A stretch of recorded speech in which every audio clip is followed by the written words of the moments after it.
નમસ્કાર આંગણવાડી કર્મચારી બહેનો તથા આંગણવાડી તેડાગર બહેનો, આપ સૌનું આપણી આ પેન્શન ગુજરાત ચેનલ પર હાર્દિક સ્વાગત છે। તો આજે આપણે વાત કરવા જઈ રહ્યા છીએ દેશભરના લાખો આંગણવાડી કર્મચારી બહેનોને સીધી અસર કરતી એક ખૂબ જ મોટી અને મહત્વપૂર્ણ જાહેરાત વિશે।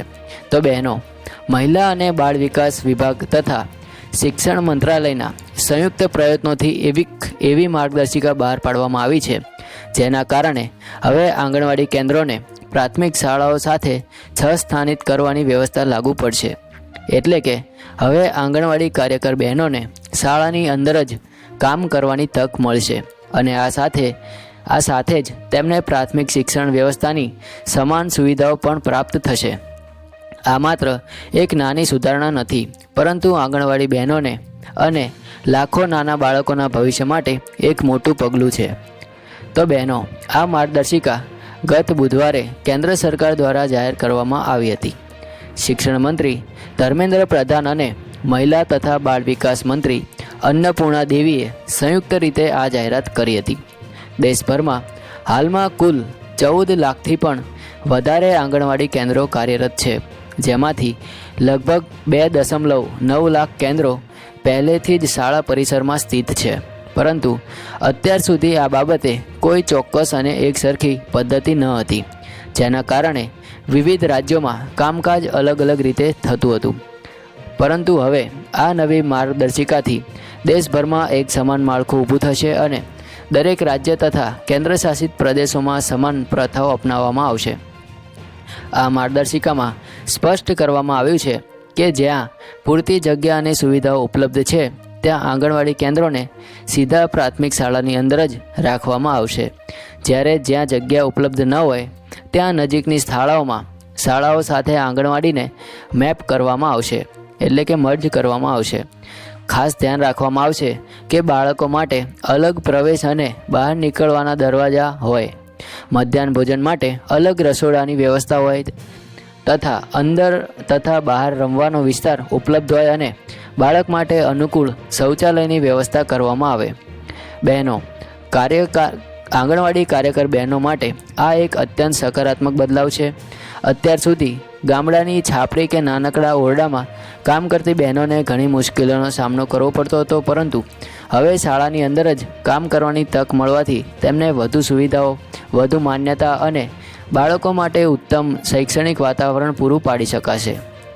આ સાથે જ આંગણવાડી બહેનોને પ્રાથમિક શાળા શિક્ષકો સાથે નિયમિત સંકલન માટેની પણ તક મળશે। માસિક બેઠકો ફરજિયાત કરવામાં આવશે। વાલી બેઠક, વાલી અને શિક્ષણ બેઠક, પ્રવેશોત્સવ અને સંયુક્ત કાર્યક્રમો યોજવામાં આવશે અને એકીકૃત પ્રવૃત્તિ કેલેન્ડર તૈયાર કરવામાં આવશે। આ બધું મળીને બાળકના સર્વાંગી વિકાસ માટે ખૂબ જ ફાયદાકારક સાબિત થશે। શિક્ષણની દ્રષ્ટિએ પણ આ માર્ગદર્શિકા ખૂબ જ મહત્વપૂર્ણ છે। પૂર્વ પ્રાથમિક શિક્ષણ માટેનો અભ્યાસક્રમ હવે 2022ના રાષ્ટ્રીય અભ્યાસક્રમના માળખા સાથે સુરેખિત કરવામાં આવશે।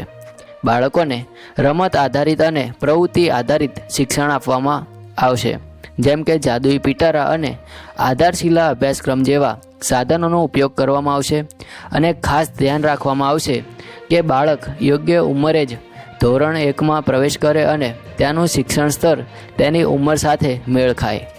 અને સરકાર દ્વારા ખાસ સૂચના આપવામાં આવી છે કે જ્યાં ઇમારતોનો અભાવ હોય અથવા આદિવાસી વિસ્તાર, નબળા વર્ગો કે સ્થળાંતરિત પરિવારોના બાળકો માટે કેન્દ્રો કાર્યરત હોય, ત્યાં આંગણવાડીને પ્રાથમિકતા સાથે શાળાઓ સાથે સહસ્થાનિત કરવામાં આવે। આ સાથે જ દરેક બાળક પર નજર રાખવા માટે પોષક ટ્રેકર અને UDISE+ જેવા ડેટાબેઝને એકબીજા સાથે જોડવામાં આવશે અને બાળકોની શિક્ષણ યાત્રાને ટ્રેક કરવા માટે આધાર નંબરનો ઉપયોગ કરવામાં આવશે। અહીં મિત્રો એક મહત્વપૂર્ણ મુદ્દો એ છે ભાષાનો। તો રાષ્ટ્રીય શિક્ષણ નીતિ મુજબ બાળકને પોતાની માતૃભાષામાં જ પાયાનું શિક્ષણ આપવામાં આવશે, એટલે કે ગુજરાતના બાળકોને ગુજરાતી ભાષામાં, રાજસ્થાનના બાળકોને રાજસ્થાની ભાષામાં અને તેમજ દરેક દેશના ખૂણામાં બાળકોને તેમની ઘરેલું ભાષામાં શિક્ષણ મળી રહે તેવી વ્યવસ્થા સુનિશ્ચિત કરવામાં આવશે। મિત્રો, આ માર્ગદર્શિકા માત્ર એક કાગળનો ટુકડો નથી, પરંતુ લાખો આંગણવાડી બહેનો અને કરોડો બાળકોના જીવનમાં પરિવર્તન લાવનારી દિશા છે. સરકાર અધિકારીઓને પણ ભારપૂર્વક જણાવ્યું છે કે માર્ગદર્શિકા બહાર પાડવી એ તો સરળ ભાગ છે, પરંતુ તેનું અમલીકરણ જ એક સૌથી મોટો પડકાર છે. હાલમાં 2.9 લાખ આંગણવાડી કેન્દ્રો પહેલેથી જ શાળાઓ સાથે સંકળાયેલા છે, પરંતુ હજી પણ લાખો કેન્દ્રોને આ પ્રણાલીમાં જોડવાની જરૂર છે. જો આ યોગ્ય રીતે અમલમાં આવશે તો દરેક સંસાધનોનો શ્રેષ્ઠ ઉપયોગ થશે, બાળકોના શિક્ષણમાં સુધારો થશે, ડ્રોપ આઉટ રેટ ઘટશે અને આંગણવાડી બહેનોનું કામ વધારે માન્યતા પામશે. અત્યાર સુધી ઘણા વિસ્તારોમાં બહેનોને અછતવાળી સુવિધાઓ સાથે કામ કરવું પડતું હતું. ક્યારેક વીજળીનો અભાવ, ક્યારેક પાણીની સમસ્યાઓ હતી, તો ક્યારેક બાળકો માટે યોગ્ય જગ્યા ન હતી. પરંતુ હવે શાળાઓ સાથે સહસ્થાનિત થવાથી આ સમસ્યાઓનો મોટો ભાગ દૂર થશે. શાળાની ઇમારતો, મધ્યાહન ભોજન માટે રસોડા, રમવાની જગ્યા અને બાળમૈત્રીપૂર્ણ શૌચાલય ઓલ ઇન વન તરીકે ઉપલબ્ધ થશે. આથી બાળકોને પણ શરૂઆતથી જ એક સારું માળખું મળશે. તેઓ રમતા રમતા શીખશે, બાળકોની પ્રવૃત્તિઓમાં ભાગ લેશે અને જ્યારે ધોરણ 1માં પ્રવેશ કરશે ત્યારે તેમના જ્ઞાન અને ઉંમર વચ્ચે સુમેળ હશે. આ માત્ર બાળકો માટે જ નહીં પણ તેમના માતા પિતા માટે પણ રાહતની વાત ગણાશે, કેમ કે હવે તેમને વિશ્વાસ હશે કે તેમના સંતાનને એક જ છત હેઠળ શ્રેષ્ઠ સંભાળ અને શિક્ષણ મળી રહ્યું છે. આંગણવાડી બહેનો માટે આ નવી વ્યવસ્થા ગૌરવ અને માન્યતા વધારનાર છે. અત્યાર સુધી ઘણીવાર બહેનોને તેમની મહેનત છતાં યોગ્ય માન્યતા મળતી ન હતી, પરંતુ હવે શાળાની સાથે કામ કરવાથી તેમને શિક્ષકો જેવી માન્યતા, તાલીમ અને અનુભવ મળશે. ભવિષ્યમાં તેમને શાળા સ્ટાફના સમાન લાભ મળવાની શક્યતાઓ પણ ઊભી થશે. હકીકતમાં આ પગલાંથી માત્ર એક સ્ત્રીના જીવનમાં નહીં પરંતુ સમગ્ર સમાજમાં પરિવર્તન આવશે. બાળકનું ભવિષ્ય ઉજ્જવળ થશે, પરિવારમાં શિક્ષણ પ્રત્યે જાગૃતિ વધશે અને સમાજમાં શિક્ષણનો સ્તર ઊંચો જશે. આંગણવાડી બહેનોનું યોગદાન દેશભરના વિકાસમાં વધારે મજબૂત બનશે. મિત્રો, સરકારની આ પહેલથી અમલમાં આવે તો તે કરોડો પરિવારોના જીવનમાં નવી આશા જગાવશે, પરંતુ સાથે સાથે આપણે સૌએ પણ આ પ્રયત્નને સફળ બનાવવા સહકાર આપવો પડશે. માતા પિતાએ બાળકોને નિયમિત રીતે કેન્દ્રમાં મોકલવા પડશે, બહેનોને પોતાની જવાબદારી વધુ નિષ્ઠાથી નિભાવવી પડશે અને સમાજે તેમની મહેનતને માન્યતા આપવી પડશે.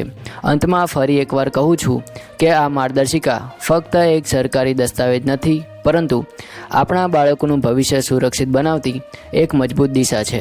આંગણવાડી બહેનોના જીવનમાં નવો આત્મવિશ્વાસ જગાવતી એક આશાની કિરણ છે.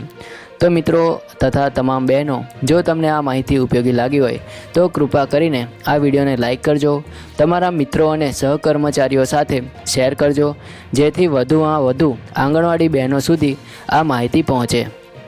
અને હા, અમારી ચેનલ પેન્શન ગુજરાતને સબસ્ક્રાઈબ કરવાનું ભૂલશો નહીં. બાજુમાં રહેલા બેલ આઇકનને જરૂરથી દબાવી લેજો, જેથી આવી જ જરૂરી અને સચોટ માહિતી તમને તરત જ મળતી રહે. આ સાથે જ આજે આ ખાસ માહિતી અહીં પૂર્ણ કરીએ છીએ. ફરી એકવાર નવી માહિતી અને અપડેટ સાથે મળીશું.